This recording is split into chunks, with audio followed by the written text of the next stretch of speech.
colelitiasis. ¿Saben lo que es la colelitiasis? Presencia de cálculos en la vesícula. ¿Está bien? Así es, ¿no? ¿Ya?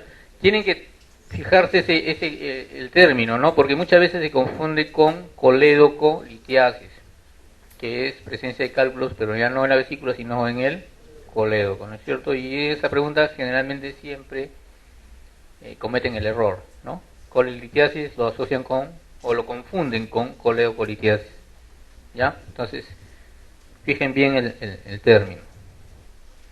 Bien, hablaremos rápidamente, esto ya lo conocen ustedes, la vesícula biliar, es los conductos biliares, ¿no? Y para que sea más claro, ir a este gráfico, ¿no? La vesícula biliar está adherida a la superficie inferior del hígado en una relación bastante variable, ¿no? Hay vesículas que están prácticamente suspendidas del hígado, en las cuales puedes sacar la vesícula con 2 tijeretas o ya salió la vesícula. Como hay vesículas que están tan adheridas que es difícil desprenderlas, o en el extremo, vesículas que están metidas dentro del hígado, intrahepáticos, ¿no? Entonces, imagínense sacar una vesícula de ese tipo, ¿no es cierto? Entonces, la relación del hígado con la vesícula es variable, pero sí, generalmente, 2/3 de la vesícula son libres y 1/3 está pegado a la cara inferior del hígado, ¿ya? En general. El conducto cístico que va a unir la vesícula con la vía biliar principal, ¿no? Para originar ¿cómo se llama este conducto? Colédoco, ¿no es cierto? Que resulta de la unión del cístico con el hepático común. Y hacia arriba ya las ramas del hepático común, el derecho y el izquierdo, ¿no es cierto? Esas son las vías biliares intrahepáticas, extrahepáticas, ¿no es cierto? ¿Ya? ¿Qué otra particularidad? Acá vean este triángulo. El hepático común, el cístico y el borde inferior del hígado. ¿Cómo se llama ese triángulo? No. ¿Ya? Vamos a ver más adelante cuál es el calot. Ese triángulo hepatocístico. ¿Ya? Otra característica, las porciones del colédoco. Tiene una porción supraduodenal, una porción retroduodenal, una porción retropancreática o intrapancreática y una porción intraduodenal. Esto es importante cuando hablen de especialmente tumores, ¿ya? De la vía biliar. Porque un tumor acá, sea de la cabeza del páncreas, del colédoco distal o del duodeno o de la ampolla, van a presentar el mismo cuadro clínico, ¿ya? ¿Cuál va a ser este cuadro? Una obstrucción de la vía biliar y el paciente va a hacer un cuadro de colestasis, el paciente va a venir ictérico, ¿no? Pero por una causa tumoral en este caso, que puede ser lo que ya hemos mencionado, ¿no? El síndrome periampular, tumor de cabeza de páncreas, de colédoco distal, de la ampolla o de el duodeno, ¿ya? Cualquier tumor que comprime esta zona va a producir obstrucción de la vía biliar y por lo tanto ictericia. ¿Qué otra particularidad? La relación del duodeno con el páncreas, ¿ya? Eso lo vamos a ver más cuando hablemos de tumores. Entonces, lo que decíamos, el triángulo de Calot. ¿Cuál de los siguientes estructuras es el límite de Calot? Conducto pancreático, no tiene nada que ver, ¿no es cierto? Arteria hepática, conducto hepático izquierdo, conducto cístico, vena cava inferior, ¿cuál es? El conducto cístico, ¿no es cierto? Lo vemos acá, el conducto cístico, el hepático común, ¿ya? Y el triángulo de Calot en sí es el borde, el límite superior es la arteria cística. Y se confunde con el hepático, con el triángulo hepatocístico, ¿no? Que es el borde inferior del hígado. Dentro del hepatocístico está la arteria cística, ¿ya? Y dentro del triángulo de Calot no hay nada, porque la arteria cística es el límite, ¿ya?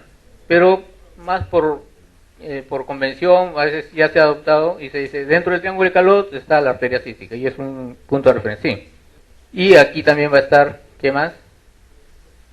El ganglio de Mascagni, ¿no? En esta zona, ¿ya? Que es otro punto de referencia para cuando hacemos la disección de conducto y arteria cística, ¿ya? Entonces la respuesta a conducto cístico en este caso, acá hay, si no hay dudas, ¿ya? ¿Cuáles son las funciones de la vesícula? La vesícula va a recibir toda la bilis y se va a encargar de concentrar la bilis, ¿no? ¿Cuánto de bilis se produce diariamente? Promedio 1200, ¿no? Mililitros. Entonces imagínense una vesícula que reciba 1200 mililitros, sería pues una papaya, ¿no? Entonces lo que hace la vesícula, recibe toda la bilis y la empieza a concentrar, ¿no? elimina bastante líquido y se queda con un concentrado que es la bilis vesicular, ¿ya? De tal manera que solamente tiene un promedio de 30 mililitros dentro de la vesícula, ¿ya? Y la vesícula, cuando empieza el proceso de la digestión, se liberan ciertos estímulos como la golecistoquinina y la vesícula empieza a contraerse, ¿no es cierto? Elimina la bilis llega al duodeno y empieza toda la digestión, especialmente de las grasas, ¿cierto? ¿Ya? ¿Hasta ahí estamos? Ahora, esta contracción va a ser inhibida por algunas situaciones como es el estrés, el ayuno prolongado, la ansiedad y otras situaciones más que vamos a ver más adelante. ¿Ya? Entonces, ¿qué va a hacer o qué va a suceder cuando se inhibe la contracción de la vesícula? Esa bilis va a estar almacenada ahí. Y por lo tanto, si ustedes ponen un balde de agua, ¿no es cierto?, van a ver que progresivamente van a empezar a precipitar hacia el fondo ciertas partículas. Lo mismo sucede con la bilis. Esas partículas van a ser las que van a propiciar la formación de los cálculos, ¿cierto? ¿Ya? Y los conductos biliares básicamente pues van a transportar la bilis, ya sea desde el hígado hacia el duodeno o de la vesícula al duodeno. Ya no vamos a hacer mucho detalle en eso. Entonces ya hemos visto que esta es la vesícula, aquí hay bilis normalmente, no debe haber cálculos, ¿no? Sin embargo, como hemos dicho, hay situaciones en las cuales van a precipitar cristales y van a dar lugar a la formación de cálculos. Esto se llama colelitiasis, cálculos a nivel de la vesícula biliar, ¿no es cierto? ¿Ya? Es más frecuente en mujeres, en este caso sí las mujeres nos ganan, ¿no? 10% de la población en general tiene cálculos, o sea, hay un 90% de la población general que no tiene cálculos, ¿no? Pero hay poblaciones que tienen predisposición a formar cálculos, ¿no? Es ya un problema ya de tipo genético, enzimático, hereditario, etc., ¿no? Los indios Pima en Arizona y los escandinavos tienen mayor predisposición a formar cálculos. Dentro de estos cálculos vamos a encontrar básicamente dos grandes grupos, ¿no? Los cálculos de colesterol, que de lejos son los más frecuentes, y los cálculos pigmentarios. Los pigmentarios a su vez pueden ser de tipo negros o marrones, son aquellos que contienen pigmentos, ¿no? Y además de estos dos grandes grupos hay un tercer grupo que son los cálculos mixtos, ¿no? Que van a ser una combinación de pigmentario con colesterol, ¿ya? Pero que básicamente vamos a sacar estos dos, ¿no? Vean acá, una vesícula llena de cálculos, ¿no es cierto? Es una bolsa de piedras, ¿ya? Vamos a hablar sobre los cálculos de colesterol. Como decíamos, la bilis, ¿qué es lo que contiene la bilis? Sales biliares, fosfolípidos y colesterol, básicamente. Normalmente el colesterol, ustedes saben que es una sustancia, un compuesto liposoluble, es grasa, ¿no es cierto?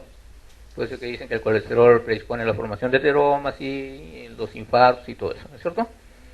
Entonces, si es grasa, ¿cómo es que en la bilis se encuentra diluida? Si la bilis es un medio acuoso.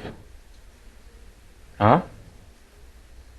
¿Por qué no se separa el colesterol a un lado y la parte acuosa a otro lado? ¿Por qué? ¿Por qué está en solución? Porque justamente las sales biliares, ¿no?, van a encargarse de solubilizar el colesterol y van a formar las micelas, ¿no?, básicamente para que el colesterol no forme conglomerados y predisponga a la formación de cálculos.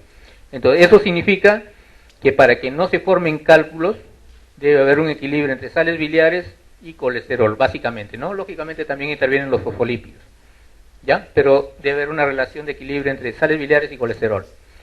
Si uno de estos compuestos aumenta en exceso, como es el colesterol, o sea, el colesterol se eleva tanto que prácticamente ya no hay sales biliares que puedan solubilizarlo, va a empezar a precipitar, ¿no es cierto?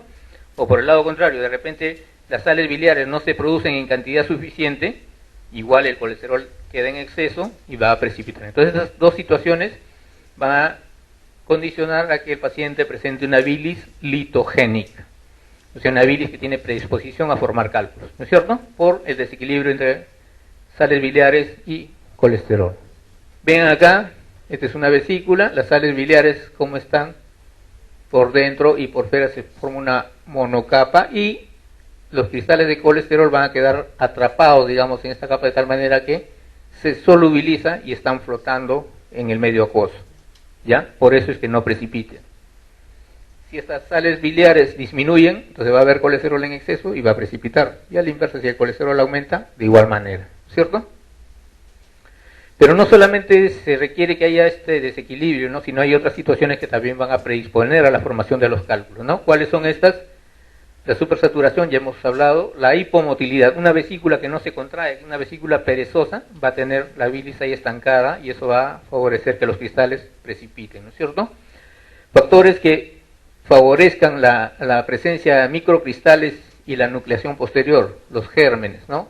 Hay gérmenes dentro de la bilis normalmente es estéril, pero no es 100% estéril, ¿no? ¿Ya? Pueden haber gérmenes y estos van a actuar como núcleos sobre los cuales se van a impregnar los cristales, ¿no? Y progresivamente van a ir creciendo y formar los cálculos grandes, ¿no? Como se ve acá, ¿ya? Entonces son factores asociados para la formación de cálculos. Entonces cualquier situación que predisponga a la invasión de gérmenes dentro de la vesícula, incluso parásitos, o cualquier situación que produzca una hipomotilidad de la vesícula, o que produzca una supersaturación de colesterol, va a predisponer a la formación de cálculos. ¿Está bien? Esto en cuanto a los cálculos de colesterol. En cuanto a los cálculos pigmentarios, como hemos dicho, son dos grandes grupos, ¿no? Los negros y los marrones. Los cálculos negros, ¿no? Están asociados generalmente a procesos o problemas metabólicos, ¿no? Generalmente hemólisis y cirrosis, básicamente. De tal manera que estos son cálculos que no tienen un componente infeccioso. A diferencia de los marrones que sí tienen un núcleo central que puede estar dado por bacterias, incluso parásitos, entonces están relacionados más con procesos infecciosos. ¿Ya? Acá un cálculo marrón, con calvos marrones, perdón, ¿no? Generalmente relacionados con procesos infecciosos. ¿No? Acá una pregunta, a ver, ¿cuál de los siguientes no es un factor favorecedor de la formación de cálculo de colesterol? ¿La hipertrigliceridemia es factor o no? ¿Favorece o no la formación de cálculo? ¿Qué dicen? Sí, pues no, estamos hablando de que el colesterol es un compuesto graso, cualquier hipertrigliceridemia puede favorecer la formación de cálculo. La obesidad, pacientes obesos generalmente tienen un alto contenido de triglicéridos, ¿no es cierto? O de lípidos en general. Tratamiento con anovulatorios. ¿Qué hacen los anovulatorios? ¿Ah? ¿Se acuerdan los estrógenos, no es cierto? ¿Ya? Eso va a condicionar una situación de hipergliceridemia, un aumento de los lípidos también. Anemia hemolítica. ¿Qué hace la anemia hemolítica? También puede favorecer la formación de cálculos, pero vean bien la pregunta, es formación de cálculos de colesterol. La anemia hemolítica está además en relación a cálculos pigmentarios. ¿Ya? El embarazo,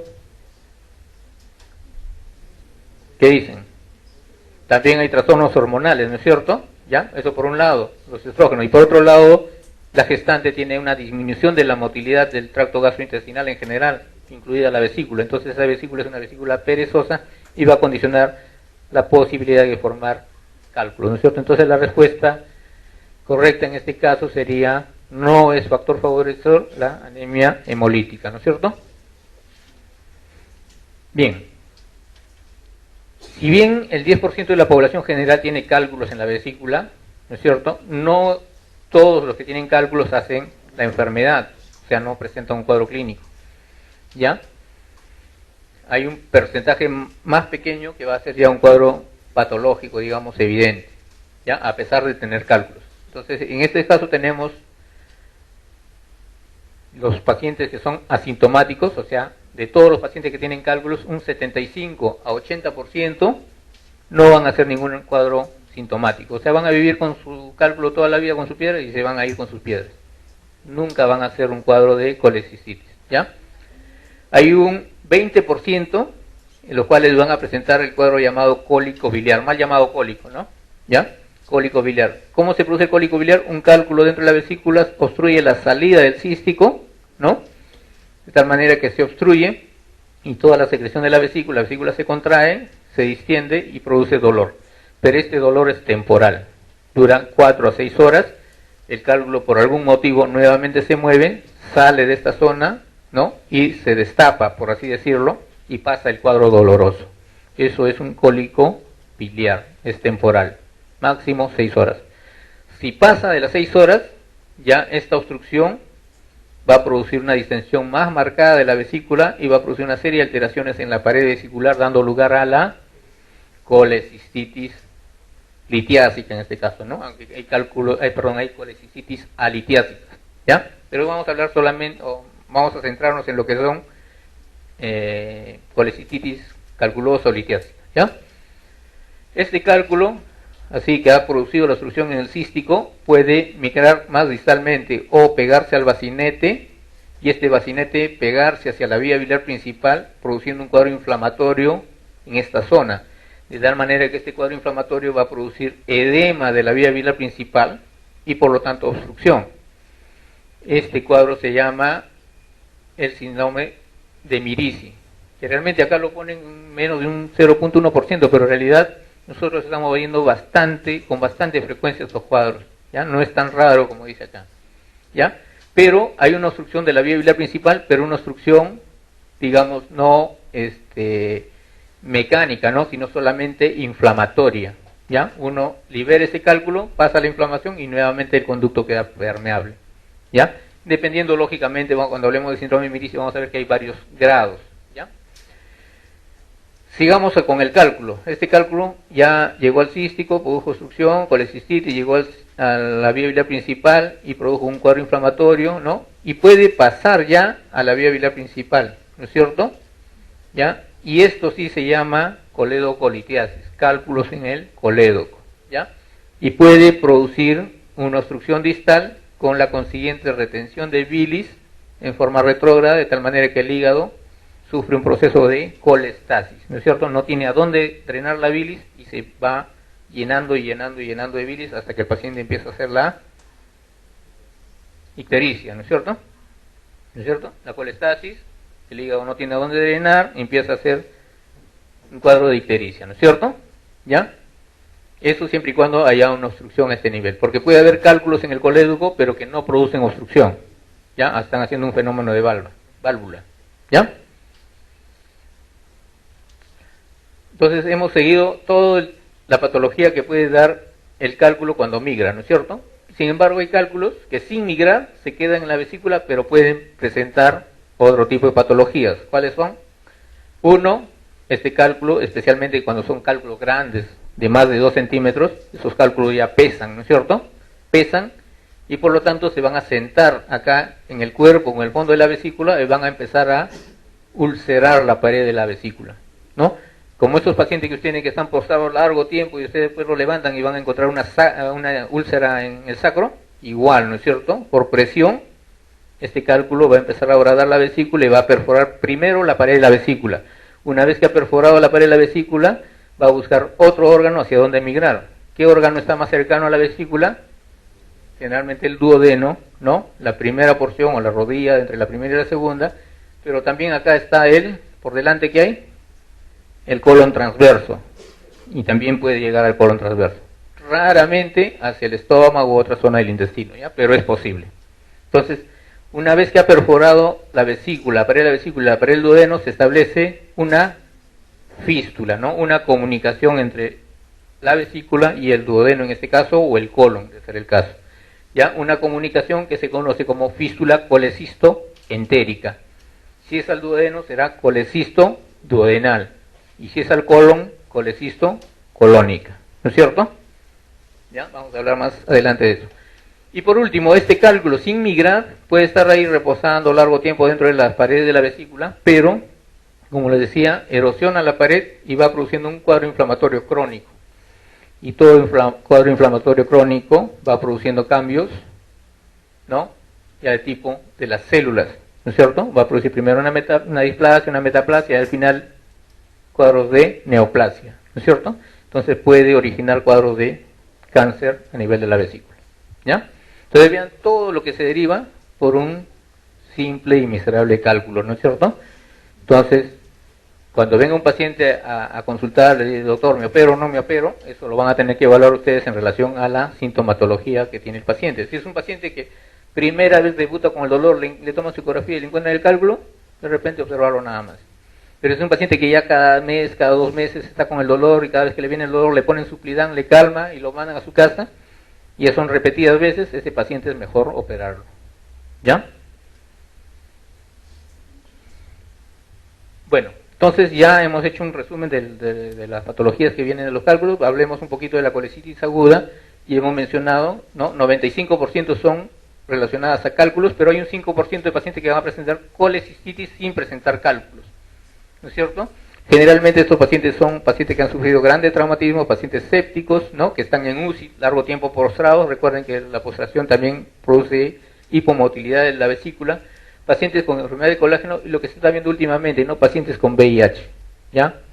No está bien demostrado cuál es la relación, pero parece que los pacientes con VIH, como tienen baja la defensa, tienen más, digamos, colonización de la bilis por gérmenes que normalmente no están ahí, ¿no es cierto? Y eso puede estar favoreciendo las formas, o desencadenar los cuadros de colecistitis sin cálculos, ¿ya? En cuanto a la patología, ¿qué es lo que va a desencadenar la colecistitis? La obstrucción de la salida de la bilis a través del conducto cístico, ¿no es cierto? Cualquier cosa que obstruya ahí, en este caso cálculos, van a producir un cuadro de colecistitis, ¿no? ¿Ya? Hay compromiso vascular, primero hay una isquemia de la pared que puede llegar a la necrosis y la posterior perforación, ¿no? La perforación es el cuadro más grave, produce una mayor mortalidad, especialmente en pacientes de edad avanzada, ¿no? En 50% de pacientes podemos aislar gérmenes de la flora intestinal, ¿no? O sea, vienen pacientes con colecistitis, en 50% le tomamos una muestra o le tomamos un hemocultivo, podemos encontrar gérmenes, pero generalmente la colecistitis no está relacionada a los gérmenes. La colecistitis es simplemente la inflamación de la vesícula por la obstrucción. Esta inflamación produce una serie de cambios en la pared y liberación de mediadores citoquímicos, ¿no? No tiene relación con los gérmenes.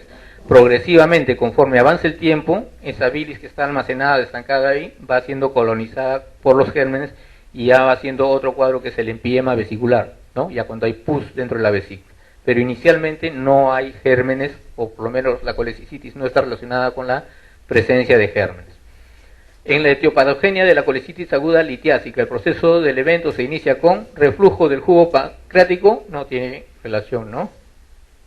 El jugo pancreático puede refluir hacia la vía biliar, puede producir alteraciones, pero no tiene por qué producir colecistitis. Gangrena del fondo vesicular, más bien la gangrena ya es una consecuencia de una colecistitis ya de mayor tiempo de evolución. Edema de la pared, sí hay edema de la pared, ¿no? Pero sin embargo el edema no es la etiopatogenia, sino es una consecuencia, digamos, ¿no? La obstrucción linfática y venosa también es una consecuencia, igual que el edema de la pared, ¿no? Y la obstrucción del conducto cístico, definitivamente este es el cuadro que va a desencadenar todo el proceso, ¿no es cierto? ¿Ya? El mecanismo etiopatogénico de la colecitis aguda calculosa es infección de la bilis. Hemos dicho que inicialmente no hay infección, progresivamente se va estableciendo el cuadro infeccioso. Inflamación de la pared vesicular no tiene que ver con la etiopatogenia. Inflamación de la pared vesicular sí está dentro de lo que es la etiopatogenia, ¿no? Porque hace, como decíamos, hay distensión de la pared vesicular, una liberación de mediadores por parte de la pared que va a desencadenar todo el cuadro, ¿no? Presencia de cálculos mixtos, no necesariamente pueden ser cálculos de colesterol o cálculos pigmentarios, ¿no?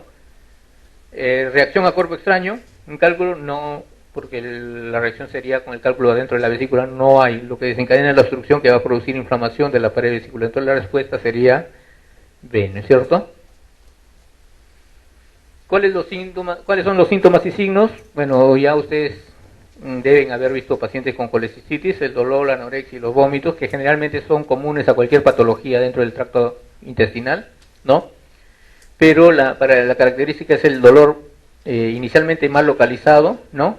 A veces en epigastrio, ¿no? Pero que posteriormente se localiza en hipocondrio derecho y se hace más constante, ¿no?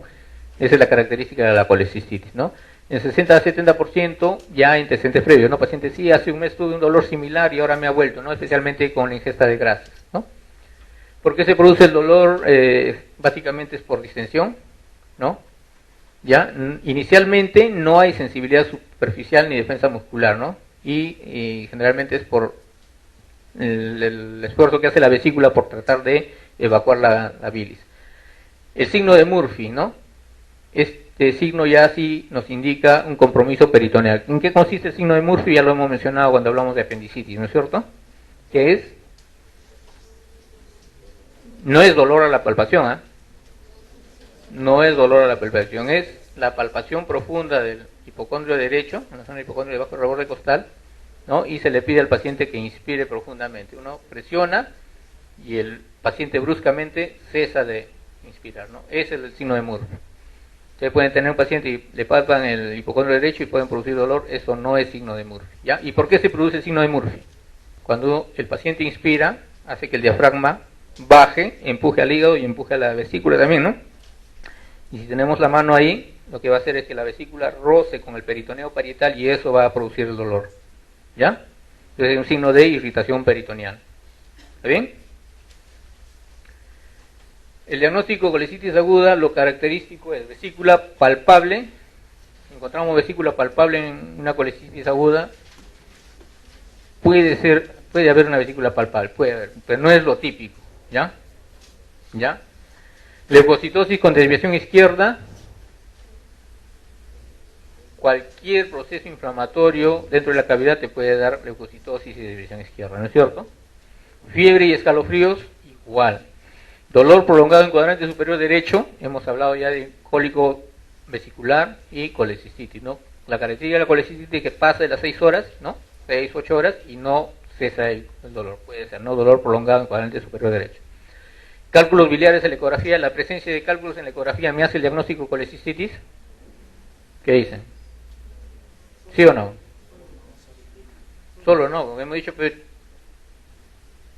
pacientes pueden vivir con su cálculo y nunca hacer patología, ¿no es cierto? Entonces, la presencia de cálculo no significa colecistitis. Hay que encontrar otros signos ecográficos que confirmen la colecistitis, ¿no? Como es el engrosamiento de la pared, líquido perivesicular, etc.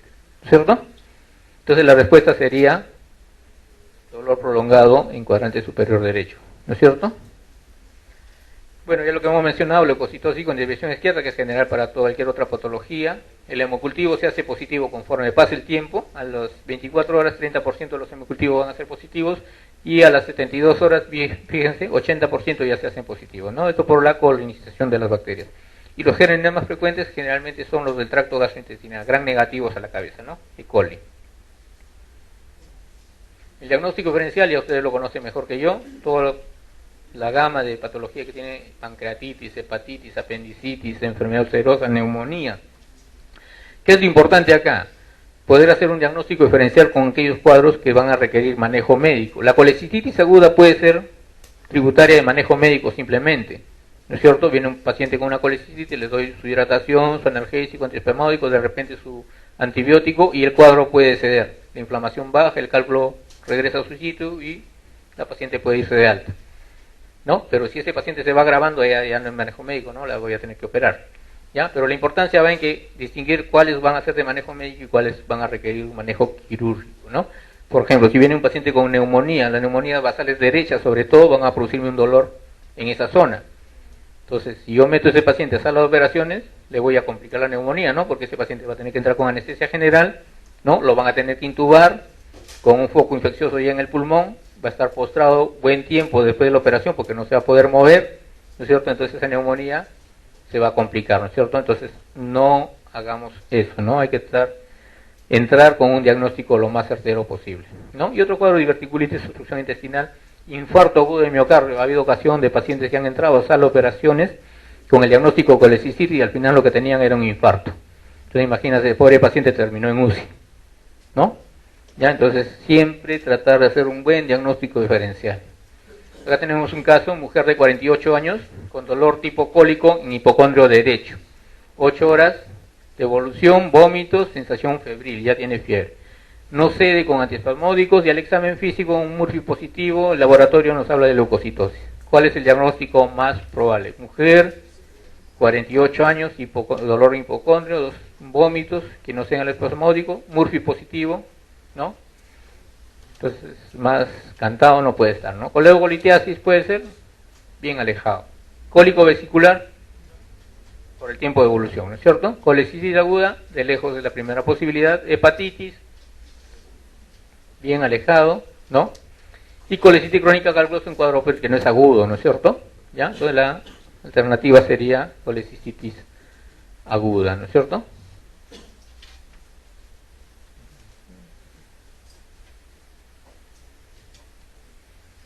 Estudios por imágenes, porque en laboratorio no hay nada específico, ¿no? Para colecitis estamos hablando, ¿ya? Una radiografía de abdomen, abdomen simple nos puede ayudar. Pero para hacer el diagnóstico de colecistitis, no.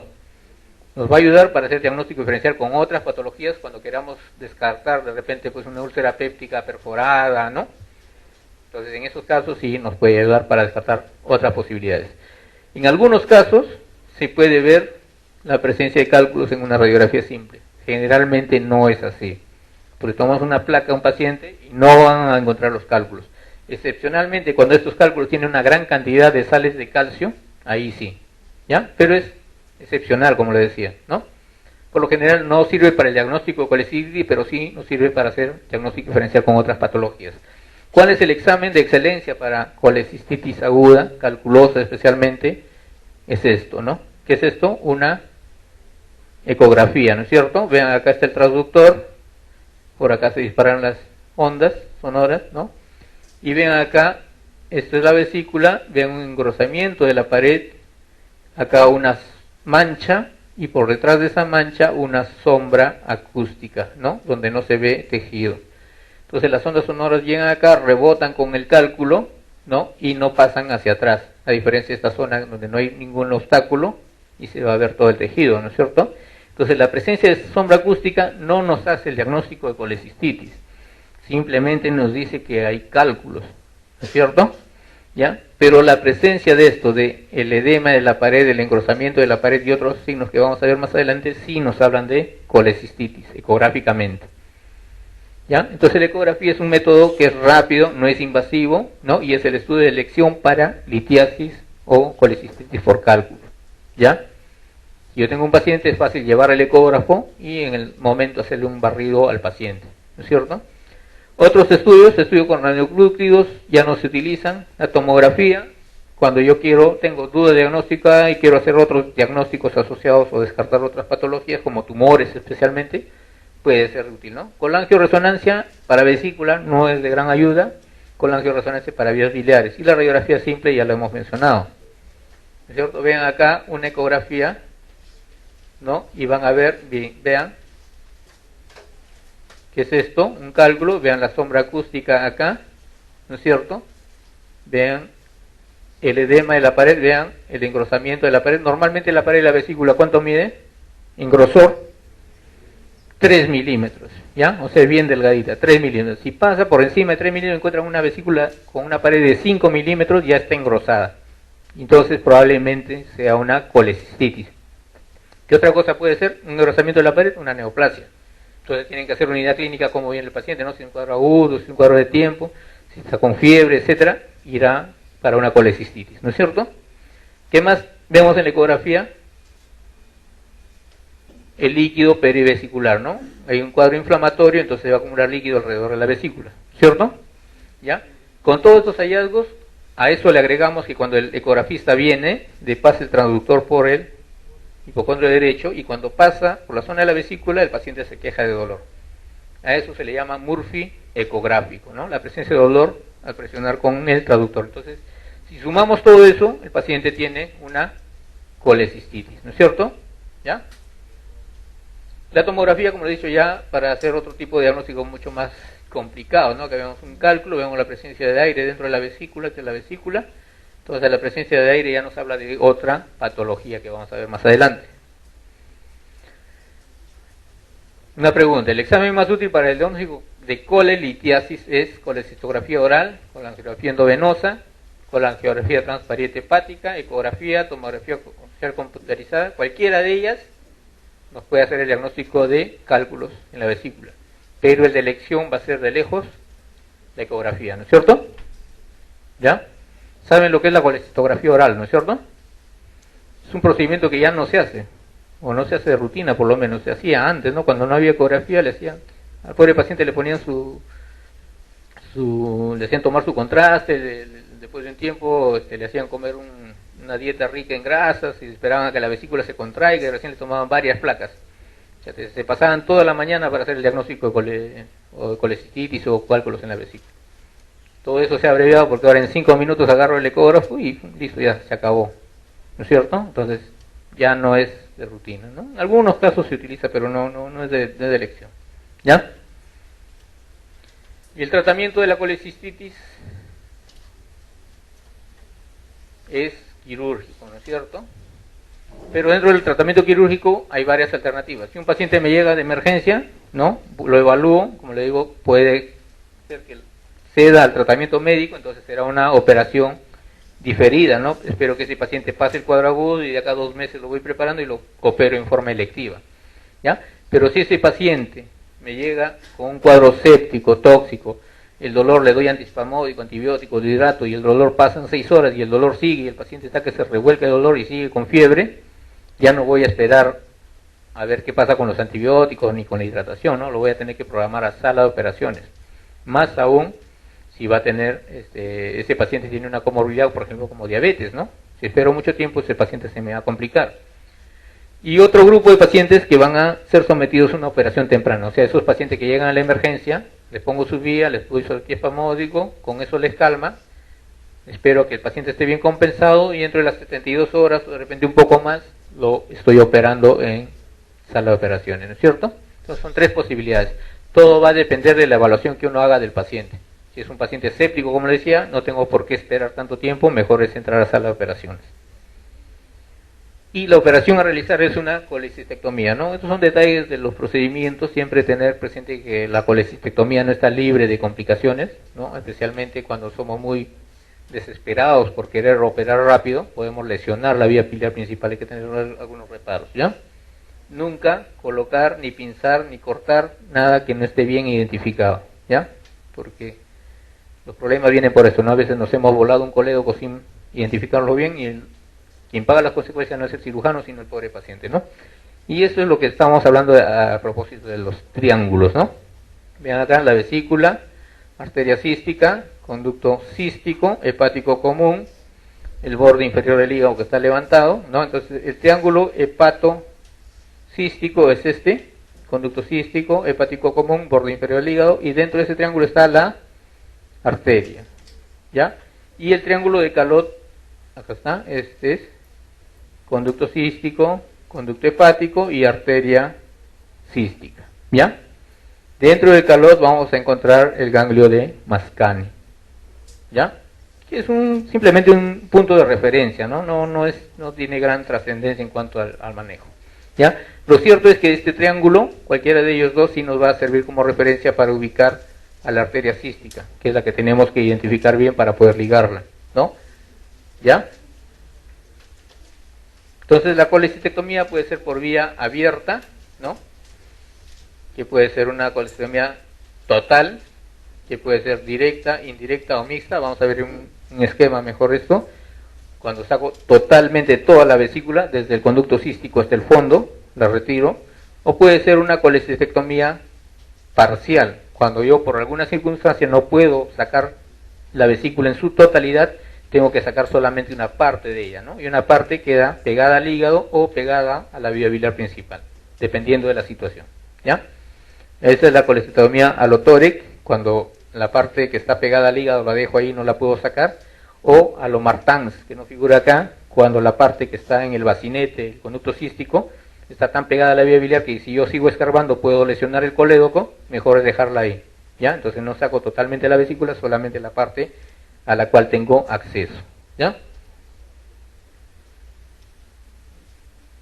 Esta es una colecistectomía de tipo directa, ¿ya? Directa, ¿por qué? Porque va a ir desde el fondo, voy a ir despegando la vesícula hasta llegar a los elementos del pedículo de la vesícula, ¿no? El conducto cístico y la arteria. Una vez que llego acá, identifico la arteria, identifico el conducto cístico, las corto y las ligo proximalmente y con eso se acabó la operación. ¿Cuál es el inconveniente de este tipo de cirugía? Que como yo empiezo desde el fondo, estamos hablando de cirugía abierta, ¿no? Es más cómodo para el cirujano empezar desde el fondo e ir bajando, pero esto implica que yo voy a estar moviendo la vesícula, sacudiéndola constantemente, de tal manera que los cálculos que están adentro pueden migrar, ¿no?, hacia el cístico, y si tiene un cístico dilatado pueden pasar al colédoco y al final yo le voy a sacar la vesícula al paciente, ¿no?, pero le voy a dejar unos buenos cálculos en el colédoco y ese paciente en el postoperatorio probablemente me haga cuadros de ictericia, ¿no es cierto? Entonces por eso no es tan recomendable este tipo de operación de tipo directo. Ese es uno. Dos, de que como yo empiezo acá arriba, la vesícula todavía tiene su irrigación, ¿no? Permeable. Entonces yo empiezo a cortar acá, empiezo a cortar y me va a empezar a sangrar, me va a hacer más difícil la operación, ¿no es cierto? ¿Ya? Esos son los inconvenientes de la cirugía de tipo, colecistectomía de tipo directa, ¿ya? Pero hay algunas cosas, algunas situaciones en las cuales está indicada. ¿En qué situación está indicada? Cuando yo esta zona no la puedo liberar bien, está tan pegada que si yo me pongo a escarbar acá, puedo lesionar la vía biliar principal. Entonces mejor me voy arriba, empiezo a bajar progresivamente hasta tener plenamente identificado el conducto y la arteria, ¿no? ¿Ya? Lo que hacemos con más, ese es el sentido que sigue la colecistectomía, de arriba, del fondo, hacia el bacinete. Lo que hacemos con más frecuencia en cirugía abierta es una colecistectomía mixta, ¿no? Que vamos a verla más adelante. La indirecta es parecida a la directa, pero lo inverso. O sea, empezamos desde la parte más baja hacia el fondo, o sea, desde el bacinete, conducto cístico y arteria, hacia el fondo. ¿Qué es la colecistectomía que hace cuando hacemos cirugía laparoscópica, ¿no? Entonces, los que hayan visto la cirugía laparoscópica van a ver que primero trabajamos, identificamos el conducto y la arteria, las clipamos, y luego vamos levantando la vesícula progresivamente acá, despegándola del lecho hepático, ¿no es cierto? No tengo el inconveniente de que uno de los cálculos pueda migrar, porque ya yo he ligado acá tempranamente el conducto, y no me va a sangrar mucho porque ya he ligado la arteria, ¿no es cierto? Entonces es más cómodo en cuanto al sangrado y a la posibilidad de coleocolitiasis, ¿ya? Y la colecistectomía mixta es prácticamente una mezcla de los dos, ¿no es cierto? Empiezo con una indirecta, reparo el conducto y las arterias císticas, ya las tengo reparadas, ya no va a haber cálculos que pasen al colédoco, ya he cerrado la irrigación acá, y una vez que he hecho eso, me voy arriba y empiezo a despegar. Ya no me va a sangrar, puedo mover todo lo que quiera la vesícula, no van a pasar los cálculos hacia abajo, ¿no es cierto? ¿Ya? Esa es la mixta, que es la que generalmente hacemos cuando hacemos cirugía abierta, ¿ya? Y cuando hacemos cirugía laparoscópica hacemos generalmente esta, la indirecta, ¿ya? Ese es el sentido que sigue la indirecta, desde el bacinete o del elemento del pedículo hacia arriba, hacia el fondo. Complicaciones de colecistectomía pueden ser inmediatas o pueden ser tardías, ¿no? Las intraoperatorias, en el momento yo he cortado el colédoco, que empieza a sangrar o empieza a salir bilis, tengo que corregirlo en el momento, ¿no? Eso no es materia de la clase, ¿ya? Y las posoperatorias es así, ¿no? Paciente que sale de operaciones, aparentemente bien, y al día siguiente empieza con dolor en hipocondrios, se empieza a poner amarillo, ¿qué ha pasado? ¿No?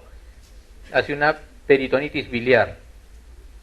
Y en el caso de que le hayamos dejado un dren Penrose, no me hará la peritonitis, pero a través del dren me empezará a salir bilis. ¿Por qué se produce eso? Pueden haber varias circunstancias. Las más frecuentes, ¿no? Una fuga biliar persistente porque he lesionado un conducto accesorio, ¿no? Un conducto accesorio es el conducto de Luschka, no sé si recuerdan.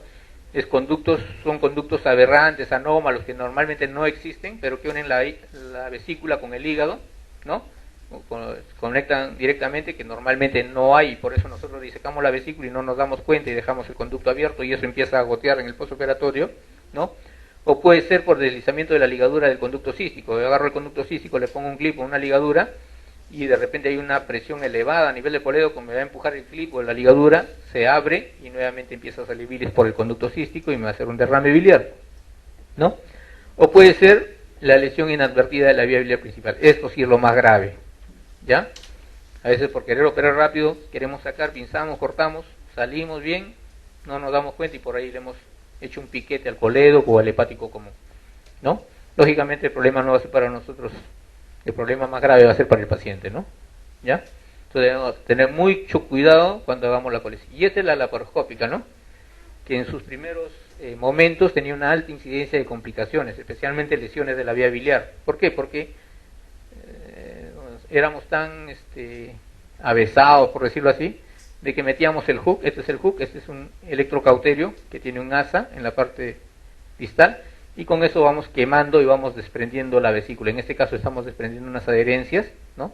De la vesícula, la estamos cogiendo del fondo, la estamos levantando para que pongan tensas las adherencias y poder liberar la vesícula, ¿no? Esta es la colocación de los trócares, ¿no? Esta es según la técnica americana, hay dos técnicas, americana y francesa, solamente como referencia, ¿no?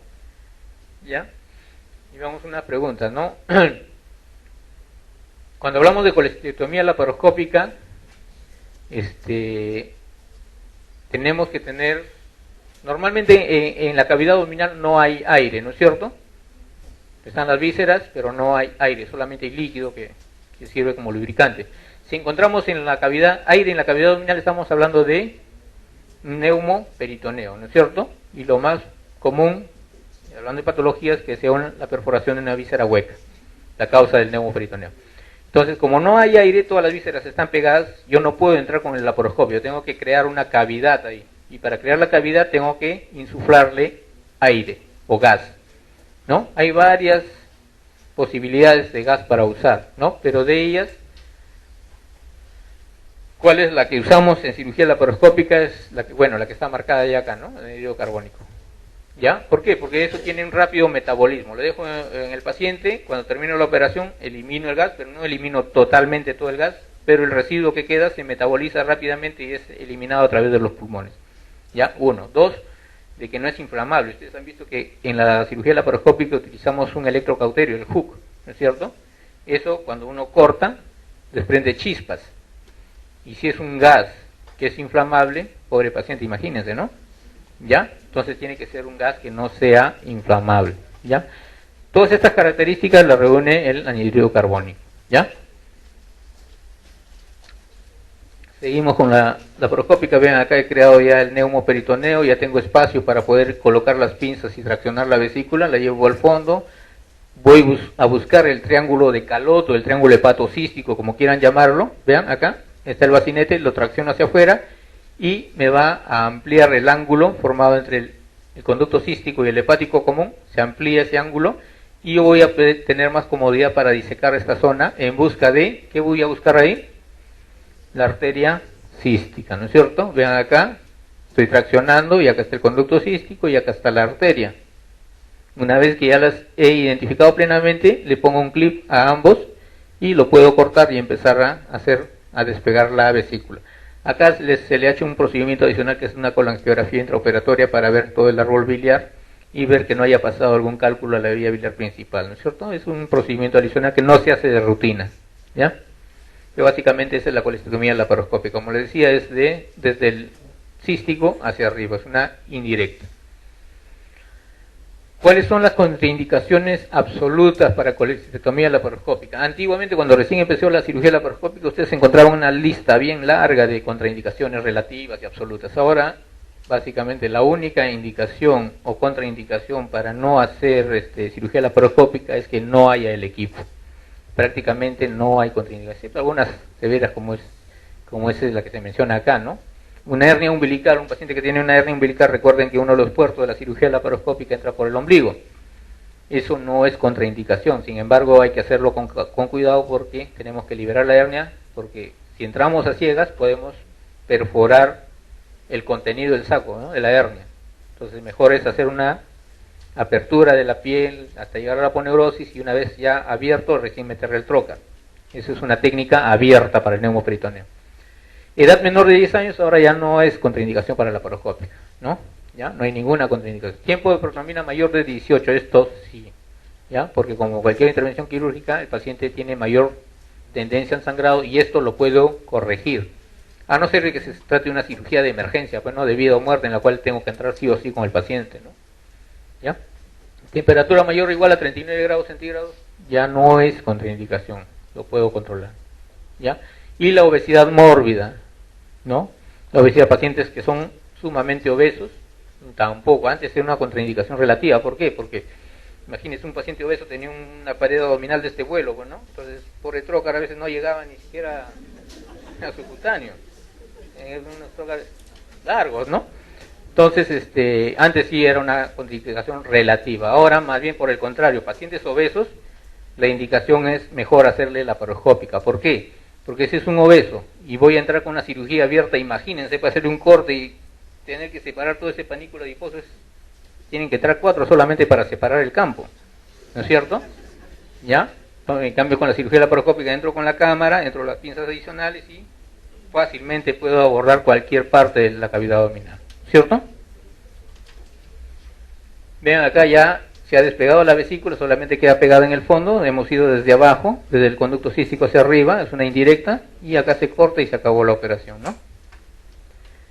En la colecistitis aguda, ¿cuál es el tratamiento de elección quirúrgico? Colecistitis aguda. Colecistostomía, ¿saben lo que es la colecistostomía?